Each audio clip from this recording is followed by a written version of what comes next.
tún ti yá o ẹ fojú ló ń di ayọ̀ jẹ lórí ìkànnì yìí o Ṣòkòtì TV YouTube channel ẹ̀rìmọ̀ sẹ́lẹ̀kẹ̀ ètò tó yà kílálà pẹ̀lú olólùfẹ́ yìí o Abdulrasaq Adéwálé Ṣòkòtì alágbẹ̀dẹ ọ̀run àdìrà ètò bí ẹni ṣàna ìyàwó ẹ máa wò kàn nìyí láti ìgbàdégbà o bó ṣe ń fọ̀rọ̀ wérọ̀ pẹ̀lú lọ́balọ́ba àtàwọn àgbààgbà nílẹ̀ Yorùbá tó tún fètò ẹ̀ wá ìrànlọ́wọ́ fọ́pọ̀lọpọ̀ tó níṣòro àti gbogbo ọ̀rọ̀ tó ń lọ tó ń jà ràn-ìràn láwùjọ wa gbogbo ẹlẹ́ ó máa wò lórí ìkànnì yìí o Ṣòkòtì TV YouTube channel ẹ máa wò ó.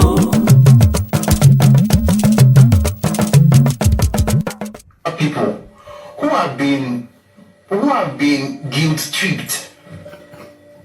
They guilt-trip you with this rhetoric of, oh, we suffered, they did this to us, they did that to us, and you don't know any better. And by the way, let me put it this way: if people give you that kind of sob story, naturally you should feel bad. If you don't feel bad, something's wrong with you. So it's natural for you to feel bad. So you're not wrong for feeling bad. But you are ignorant.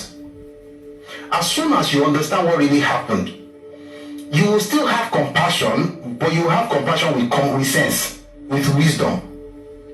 For instance, a person cannot come to your house and, in the name of compassion, eject you from your father's house because the person has a problem with accommodation. So now tell you stuff until you now vacate your house and say, just come and stay there. Your own children, now put them on the streets. That's compassion without wisdom. You hear numbers. Oh, can you call number of people died? Can you call number of people? Can you call Nigeria did this to us? You don't know why. And because you don't know why, they can easily guilt trip you. Why do people hate me on social media? It's not because what I'm saying is a lie. It's because you are taking away the power they have. The only power that was given by certain people's elders is the power of victimhood. And once you have victimhood, what do? You weaponize empathy. Once I come to you to tell you that, see what they did to me. And if you see any group in your life, and I'm saying generally, any person in your life who has never ever been wrong, run away from such people. In real life, or forget even politics, anybody in this life who always talks to you about what people have done to them, they will never take responsibility for anything. Run away from them. You know why? They will do it to you. And that's what happened to Mr. Banjo. I watched a video yesterday. An elderly man, grey haired. He spoke. You know they are me. Not based on information. Ojukwu said, and it became gospel to you. Ojukwu, grey head was around. That's why I said, Agba Okogbo. Agba Okogbo. You expect wisdom from grey hair, and that's the normal thing. But the person who is talking may not be necessary. I'm not even mentioning anybody's name. Some people have grey hair, but it is well. Just put it that way. Agba Okogbo. Aged, but the person opens the mouth to speak, and they tell you Ojukwu said, therefore this must be it because Ojukwu said it. Not based on that's why just because a person is old and was dead doesn't mean they know what happened.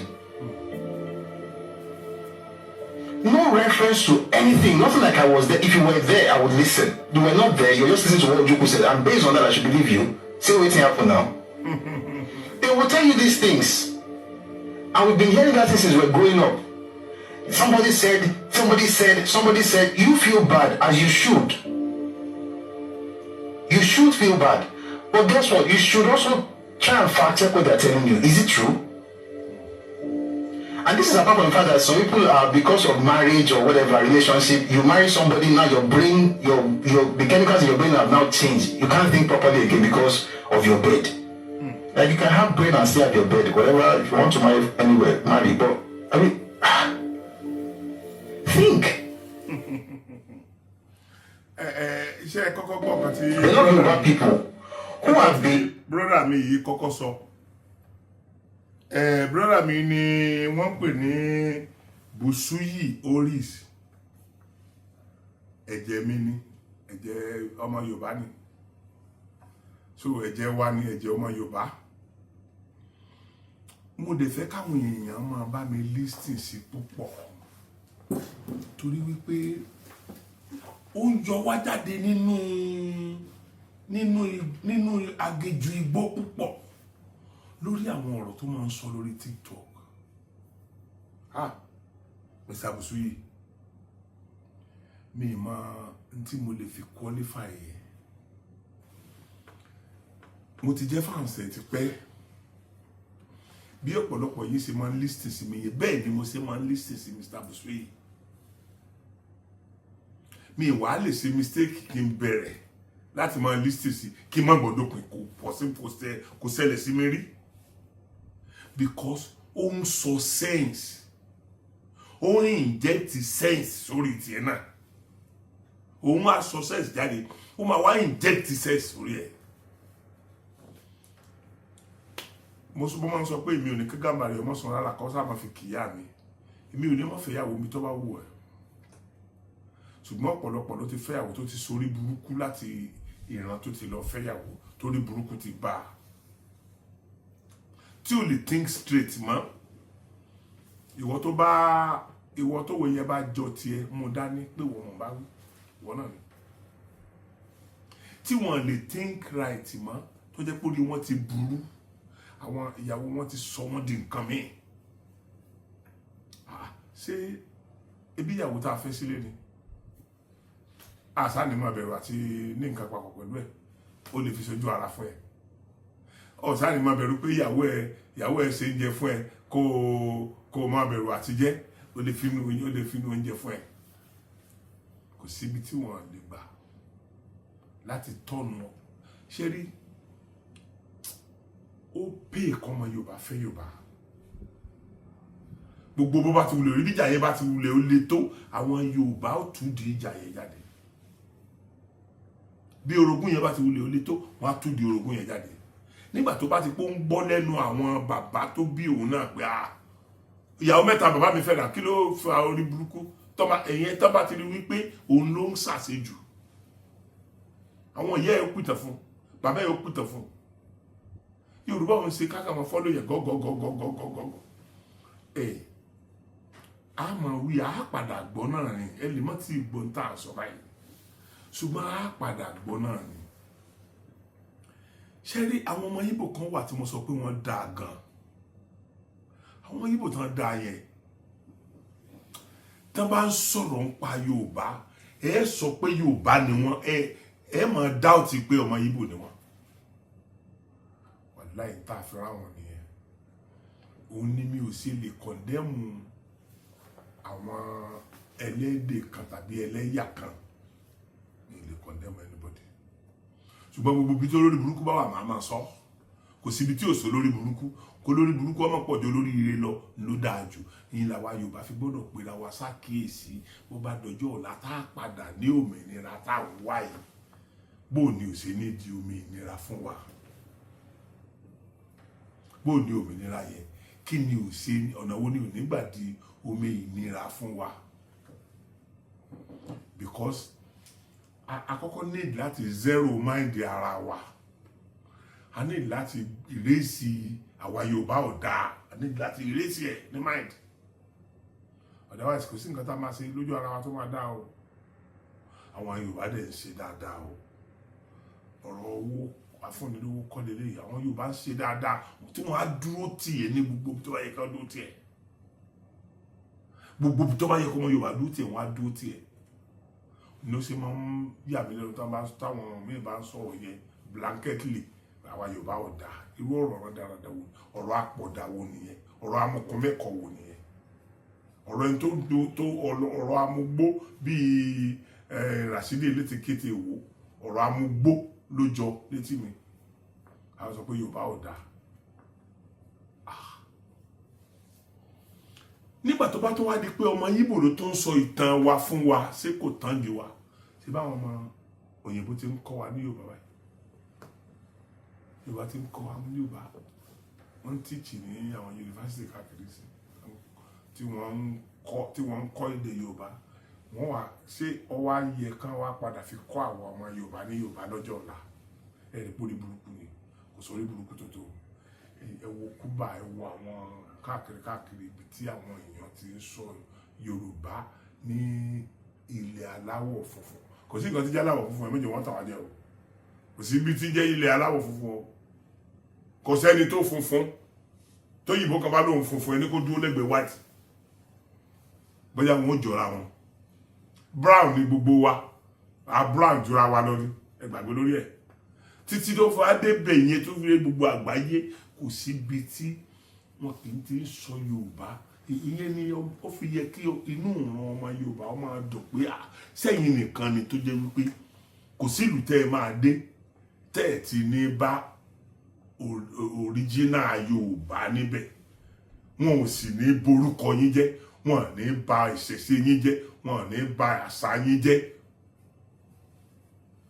wọn ò ní bàṣà jẹ́ gbogbo táwọn bàbá wa ń ṣe ni wọn ò dúró tì gbogbo ìtàn táwọn ti gbọ́ yẹn ni làwọn fi ń kọ́gbọ́n náà tó bá tó wá ti lọ pé ọmọ Ìgbò sọ̀rọ̀ fún wa bí irú eléyìí tí wọ́n sọ bá a ṣe jẹ́ ọmọ Yorùbá ẹ dákun ń bò là ń lọ mo fẹ́ kẹ́ ẹ lísì sí brọ́dà mi ọmọ Ìgbò yìí ẹ̀rí mo ti gbọ́rọ̀ ẹ̀ bíi mẹ́ta mẹ́rin wá mo fẹ́ kẹ́ ẹ lísì sí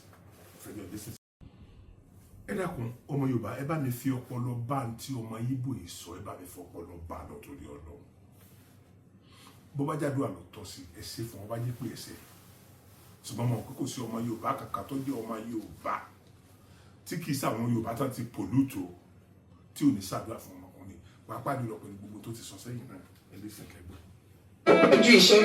Eshu is an ancient Yoruba political philosophy. Orunmila is an ancient Yoruba political philosophy.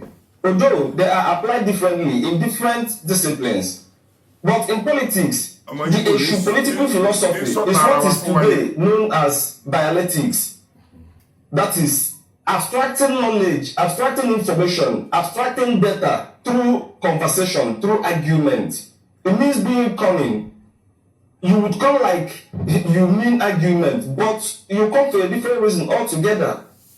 Through that means you can convince people to support you. You can convince people to vote for you.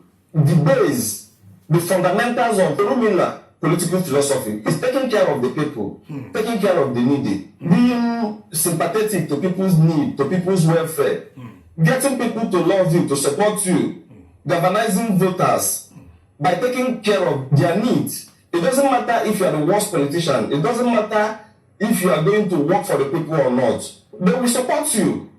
I want to apply the issue, political philosophy. And that is why you always hear people say that Yorubas are betrayers, Yorubas are not trustworthy, Yorubas are, manipulative, Yorubas are cunning, they are this, are that. All these perceptions started from the time of Awolowo. Because Awolowo applied ancient Yoruba political philosophy, cunningness, manipulation.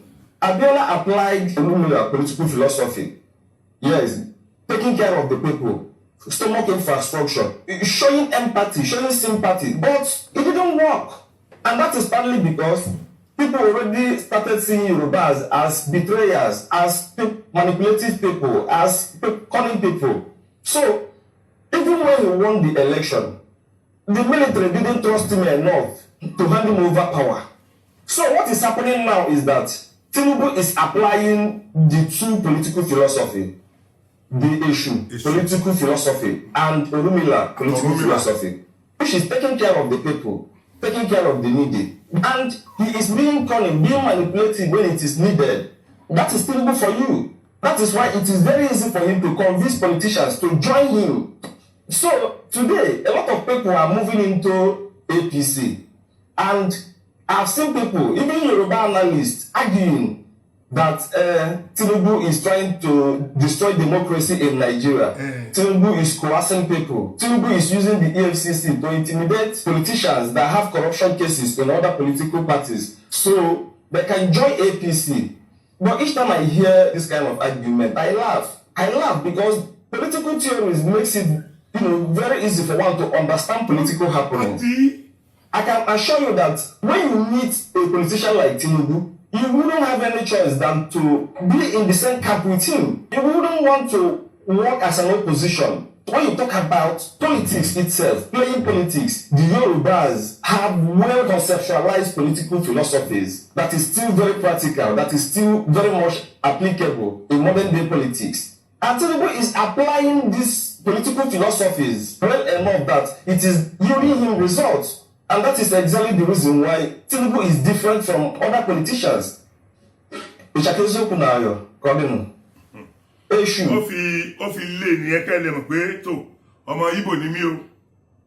Ní èyí tó fi lé èmi ò lè mọ̀ sí lè bá repeat yẹn torí dé bàbá tiẹ̀ ló sọ. Ṣùgbọ́n rí pé Ìgbò alálùbáríkà lélẹ̀.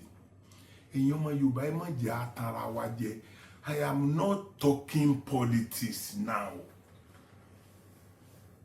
I am talking Yorubas, Yoruba race. Ẹ má jẹ́ kí wọ́n bà wá jẹ́ ká tó máa tún sáré àti túnra wa sí. Ẹ má jẹ́ kí wọ́n lò wá láti bara wa jẹ́. Ẹ dákun, ẹ wo àfihàn méjì tí ọmọ Ìgbò ṣe. Èṣù àti Ọ̀rúnmìlà. Gbogbo yín lẹ mọ̀ bí Èṣù ṣe jẹ́ ní ilẹ̀ Yorùbá àwọn bàbá tiwa ni.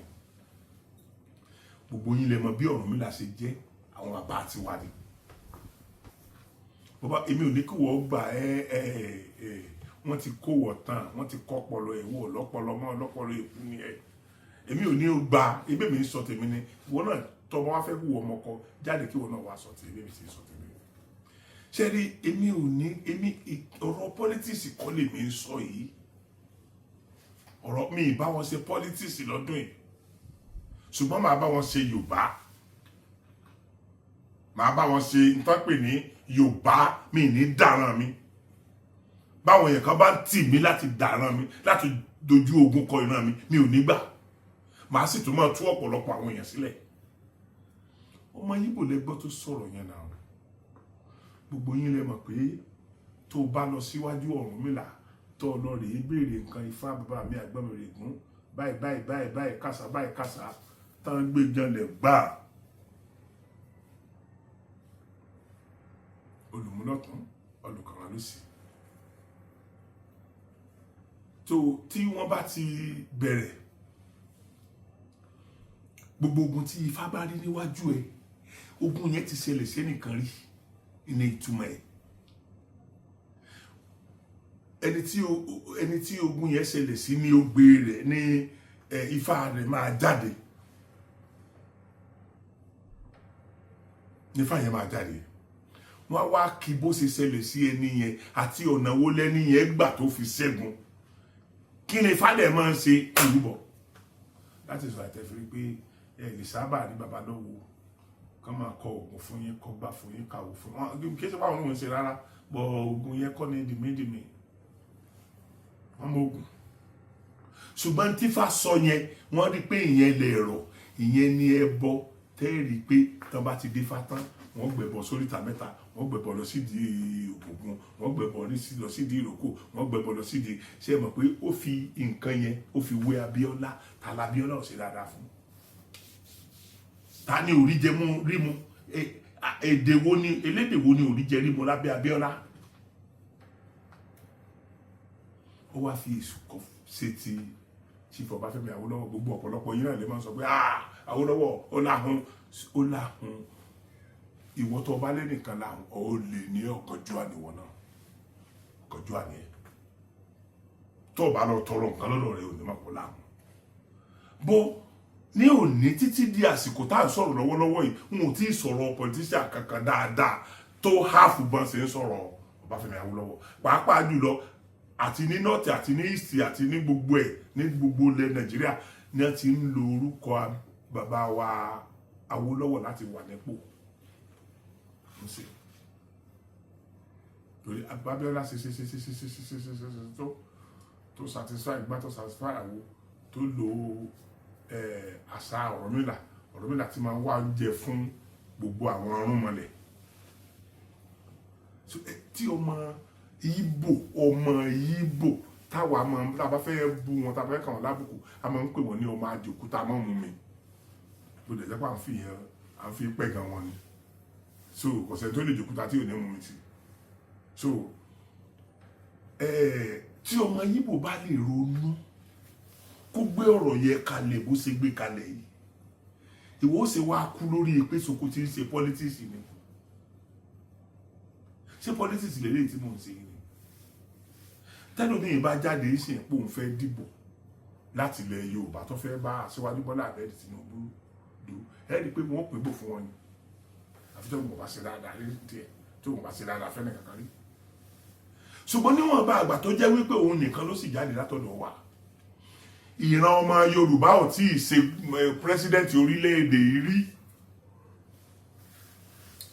ìran ọmọ Yorùbá kankan ò tí ì ṣe ìran ọmọ Yorùbá tí ò bá kọ́kọ́ ṣe pírẹsidẹ́ǹtì orílẹ̀-èdè ó ní Chief Abiola ẹ tó pa wọn dànù pàkópa síbẹ̀ náà làwa náà wọ́n máa gọ̀ lọ títí tí wọ́n fi rán àwa yòókù náà sí ọ̀run àpàpàdodo ni tó jẹ́ pé nítorí bá ti fi wà nìkan náà lárí àwa ọ̀pọ̀lọpọ̀ wa wà lè dánú ara wa rò mọ́ wípé ọ̀rọ̀ eléyìí sọ̀rọ̀ politics mọ́ o ó ti dọ̀rọ̀ àwa ara wa ó ti dọ̀rọ̀ ìbí ó ti di ọ̀rọ̀ ìbí àwọn ẹlẹ́sìn mùsùlùmí tèmi belong sí gan wọ́n sọ láàdá tí ó wà lára ẹni tó bá ń kó ẹbí jọ ẹni tí tó ń tún ẹbí ṣe ní bí wọ́n ṣe sọ kò sí oore kankan tó tó oore tí Ọlọ́run máa fún tọ́lọ́run fi fẹ́ san fún ẹni yẹn ní gẹ́gẹ́ bí àwọn àfáàṣe máa ń sọ létí mi pé oore tó heavy jù ní lọ́dọ̀ Ọlọ́run ó ló heavy jù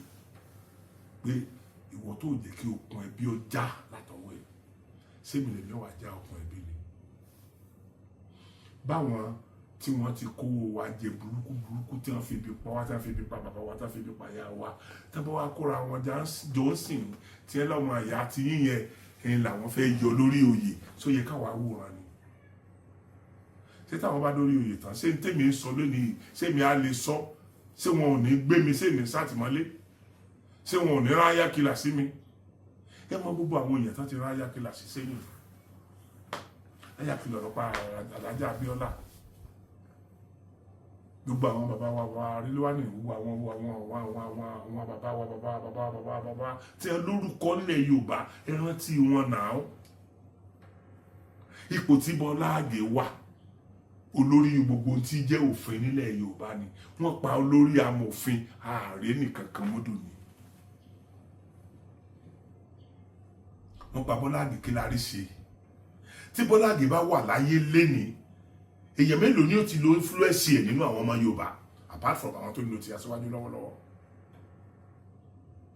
ok Ọlọ́run lè jẹ́ wọn rí Aṣíwájú mú bọ̀ gbogbo aláàrùn la mọ̀ pé bá Aṣíwájú bá dàgbà tí ó wá sẹ̀kù tọ́lọ́run kọ fún yóò padà lọ náà ni tá a la lè sọ̀rọ̀ pé báyìí tẹ́ẹ̀lì rí tọ́ka sí nínú àwọn ọmọ Yorùbá àwọn tó mi sọ pé kò sẹ́ni tí ó ṣe mi sọ pé gbogbo aláàṣẹ dáadáa mi sọ pé kò sẹ́ni tó ṣe dáadáa o bọ̀ àwọn tó ń ṣe dáadáa yẹn lẹ́wù wo lẹ́gbẹ̀ẹ́ wọn sí lẹ́gbẹ̀ẹ́ Aṣíwájú Bọ́lá Ahmed Tinubu pẹ̀lú àwọn èèyàn àwọn ọmọ Yorùbá tó ti tara rẹ̀ dìde ó lè má kàn wọ́n ó lè má kàn mí ọmọ fámìlì tèmi kankan náà ò ti tara Aṣíwájú Bọ́lá Ahmed Tinubu dìde rí náà ṣùgbọ́n níwọ̀n àpapọ̀ tó bá jẹ́ pé àwọn tó ń tara rẹ̀ dìde náà ọmọ Yorùbá ni wọ́n àwọn yẹn ni ẹjẹ́ àwọn bú tí wọ́n bá ṣe dáadáa àwọn yẹn ni ẹjẹ́ àwọn bú náà okay enough money tí ń wà fún state sìn láti ṣe dáadáa enough money tí ń wà sìn láti send láti gba direct by the local government tí wọ́n wà ní ilẹ̀ pátápátápátá tá a ló enforce ẹ̀ rí so bí àwọn chairman local government sìn táwọn bá ń ṣe dáadáa tí ó jẹ́ pé àwọn náà lè rí nàní gbogbo tó wà ní àdúgbò wọn àwọn gangan náà wà ní ilẹ̀ pátápátá táwọn bá ń ṣe dáadáa pẹ̀lú owó yẹn ta ló fà á sáwọn yòókù ò lọ́pọlọ yẹn ni látọ̀dún náà ní pariwo àwọn chairman autonomy fún chairman ní autonomy fún àwọn chairman ní autonomy àbí gbogbo òpó táwọn ọmọ ìyá wa òdèrí tán wà lẹ́nu wọ́n tẹ̀ nìkan kẹ́nìkan tì wọ́n dépò yẹn another thing káwọn náà ò fi dá ire san rí káwọn náà ò gbé ẹlòmíì dìde gbogbo ẹni tí ò bá ti wá tán gbé dépò tó gbé ẹlòmíì dìde gbogbo tọ́jọ́ ìran mọ̀lẹ́bí rẹ nìkan lọ náwó yẹn lé lórí wọ́n padà parun ni torí àwọn tó yẹ kó o ná owó yẹn lórí owó tíjọba orílẹ̀-èdè tó yẹ kó o nálé àwa lórí tó ò nálé lórí yẹn tó ń fowó yẹn tọ́ ọmọ tiẹ̀ àwọn amúrọ̀bà àwọn tó yẹ kó tọ́ tó tọ́ tí wọ́n padà di amúrọ̀bà àwọn ni wọ́n padà pọ̀ mọ́ rẹ̀ àwọn ni wọ́n padà pọ̀ mọ́ rẹ̀ kò sọ́gbọ́n tó lè dá sí torí love kama wà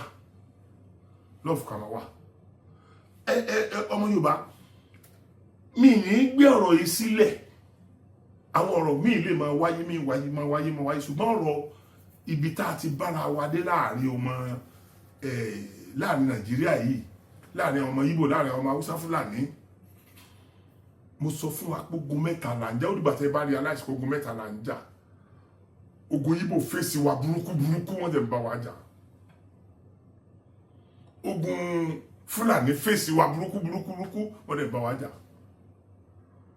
ogun Haúsá náà ń jà wá tọ́lá àwọn kan náà ti wà polluted nínú àwọn ọmọ Haúsá tọ́jẹ́ rí Haúsá táwọn ọmọ Fúlàní ti pollute wọn so ẹ wo iye ogun tá a wá ń jà kí ló dé tá a fèsì àìmọye ogun ẹ ṣe ẹ̀kẹta la wá ń bá ogun tiwa tá a ń bára wa jà ogun tiwa yẹn ló wá le jù because káti ẹ̀ ní ogun náà fẹ́ sí síyàn ìwọ ló súnmọ́ ìwọ ló mú tí wọ́n ń porúkọ ìyá ẹ̀ orúkọ báyìí ní ìyá ẹ̀ ǹjẹ́ ẹ̀yin lè lọ agboolé wọn lọ ẹ bá wa wá ọjà tí wọ́n fi pọ̀n nígbà kékeré ẹ bá wa wá gbá ẹ bá wa wá ẹ̀yin lè tọpasẹ̀ ẹ̀yin òun náà lè tún wá nífẹ̀ẹ́ ara yín ẹ dákun sí wọn ṣépè fún wa ni sórí eléyìí la fẹ́ kú sí ni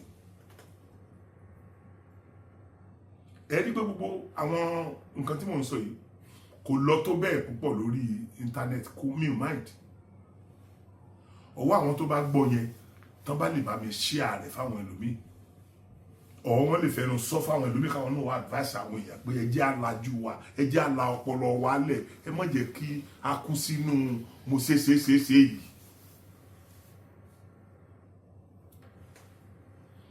ogun mẹ́ta là ń jà lọ́wọ́ ẹ jẹ́ drop kan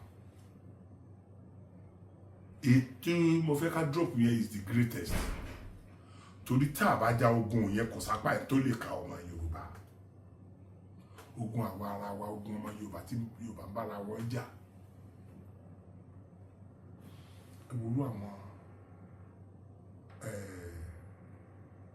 Rashidi Elétékété ẹ mọ̀ pé Rashidi Elétékété lólúwo Rashidi Elétékété kì í solúwo Olúwo orúkọ ọ̀ràn bàbá tiwa nílẹ̀ Yorùbá ni tájú àwọn bàbá tiwa nílẹ̀ Yorùbá ni ẹ má pè ní Olúwo ẹ má pè lólúwo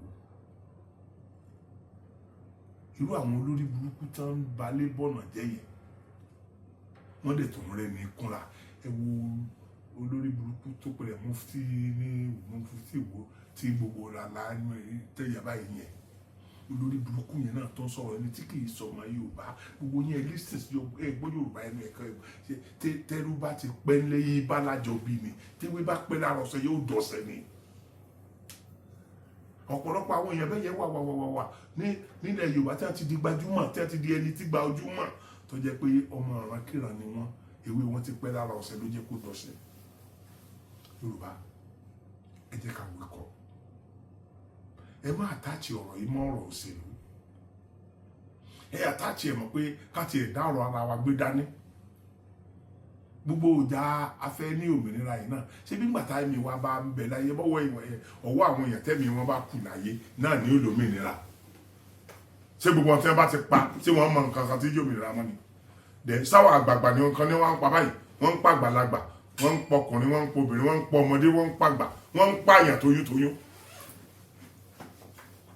ṣé báyìí náà láàmú àbá lọ àbí kí gbogbo wa ká bójú wo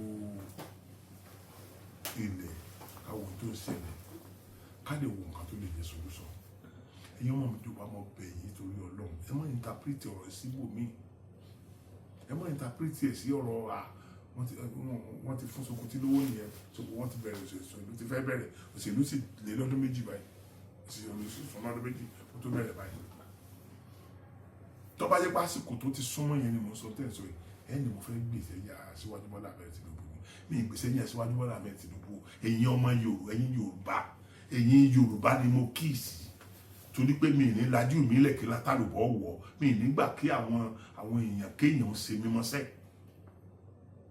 so àmọ́ sọ́bà iná lẹ́kọ̀ọ̀kan ẹ̀yìn mi sísọ ní tèmi gbígbà ọwọ́ tí ní ló kù sí.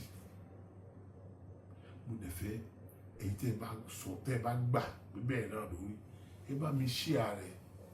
Gbogbo àwọn nǹkan tá à ń sọ tó jẹ́ òtítọ́ ìkórin tó bá jẹ́ ìjà pé lágbájá àti lágbájá ń jà nìkan lẹ́wàá bò kó tó tó wákàtí méjì èèyàn 10, 15, 20,000 ti wò. Mo ibi tá a bá ti sọ tí ó sì wá láǹfààní tá à ń sọ̀rọ̀ ọjọ́ iwájú wa tá à ń sọ̀rọ̀ tí kò ní da ìran wa rú tá à ń sọ̀rọ̀ káwọn ọmọ wa ó lè jẹ́ nǹkan kan lọ́la ọ̀pọ̀lọpọ̀ wọ́n ní yàbẹ̀ èmi ò sì ní kán yàbẹ̀ bí ẹnìkan bá sáà dà fánù ẹnìkan náà wọ́n sáà fi kó so ìwọ tó bá fẹ́ kán fi ẹ́ kó fá ọwọ́ ẹ̀ ló wà bọ̀ èmi ò ní lájú mi sílẹ̀ kí ìran wá gun Yorùbá bí ẹni Gẹ̀ẹ́sì mi ò ní lájú mi sílẹ̀ ìwọ tó bá mọ̀ pé wọn náà fẹ́ join mi láti ṣe irú ẹ̀ ẹ parapọ̀ láti join mi bó o bá lè jáde láti sọ bá mi ṣe àyè tí mò ń sọ yìí fún àwọn èèyàn gbẹ́nu mi sọ̀rọ̀ ẹni tí ò tó ní nọ́mbà ẹ̀ lọ́wọ́ gbẹ́nu mi sọ̀rọ̀ pé báyìí yín yẹn jẹ́ ẹ̀mọ̀ jẹ́ ká ronú gbẹ́nu mi sọ bó bá ti gbẹ́nu mi sọ ẹnu Yorùbá ló gbà sọ yẹn tọ́lẹ̀ ẹnu Yorùbá lèmi náà gbà sọ̀rọ̀ báyìí lọ́run ní ìmọ̀lẹ́ wà pẹ̀lú wa a ní fojú sunkún ara wa o ẹnu ibi tí ọdún ìkú sí a ní bọ́dún yìí lọ ẹ̀wọ̀ oríṣiríṣi tá ń gbé pa síwájú Bọ́lá Ahmed Tinubu táwọn ọ̀tá ń gbé tẹ́ bá lè tó wá sọ́mọ́ àwọn tó ń gbé àwọn nǹkan yẹn ọmọ Yorùbá wà nù wọn tó yẹ kọ́ ọmọ Yorùbá wà nù ẹ̀ ọmọ Haúsá mélòó lè rí tí ó gbégbèkúgbé nípa Yar'Adua tàbí Buhari ọmọ Ìgbò mélòó lẹ́gbọ́ tó sọ ìsọkúsọ nípa Ọbásanjọ́ tàbí Jonathan tàbí Síìkì tó ti dalẹ̀ tó ti jẹ president tó ti dalẹ̀ jọ ceremonial president àwọn èèyàn mélòó pẹ̀lú gbogbo tí irú àbúrò mi yẹn oríṣi ìsọ yìí tó jẹ́ òtítọ́ tí gbogbo ayé mọ̀ tó jẹ́ pé àwọn tó sì mọ̀ pé bẹ́ẹ̀ ló ṣe rí sí kù sílé ayé nìṣe tó jẹ́ pé àwọn náà sì sọ jáde fún sẹ́wọ̀n pé síbẹ̀síbẹ̀ náà kò túnú kan lára wọn àwọn tó yẹ wọ́n héètì náà wọn ò padà héètì wọn so ìwọ tí ọmọ ìyá tiẹ̀ wá ṣe aburú fún ìwọ ló máa wá héètì ẹ̀ wọ́n máa fa ẹni àwọn tó ń ṣaburú fún ọmọ ìyá tiẹ̀ wọ́n máa fà mọ́ra ó kù sọ̀wọ́ ẹ̀ nǹkan kan wà tí wọ́n ń pè ní àdàbí ó sì jà ju ìpè lọ wọ́n jẹ́ pé ntẹ́mi ń ṣe yìí kọlọ́hún kí àwọn alálẹ̀ ò fún mi ní àdàbí rẹ̀ ìwọ náà sọ pé nǹkan tó ń ṣe tàbí tó ń sọ ìgbésí tí mo ṣe ń sọ̀rọ̀ lọ́wọ́lọ́wọ́ yẹn sọ pé kọ́ àwọn alálẹ̀ kí wọ́n fún ẹ ní àdàbí rẹ̀ bó tiẹ̀ béèrè bó béèrè ní tí kálukú bá ṣe náà ni ó gbà mo ti sọ fún yín pé ilé ayé lẹ̀san wà ẹ̀yin àmì kò ní jù báyìí lọ òkè pẹ̀lú òwò náà á ní fojú sùn pọ̀ náà ẹ ṣe.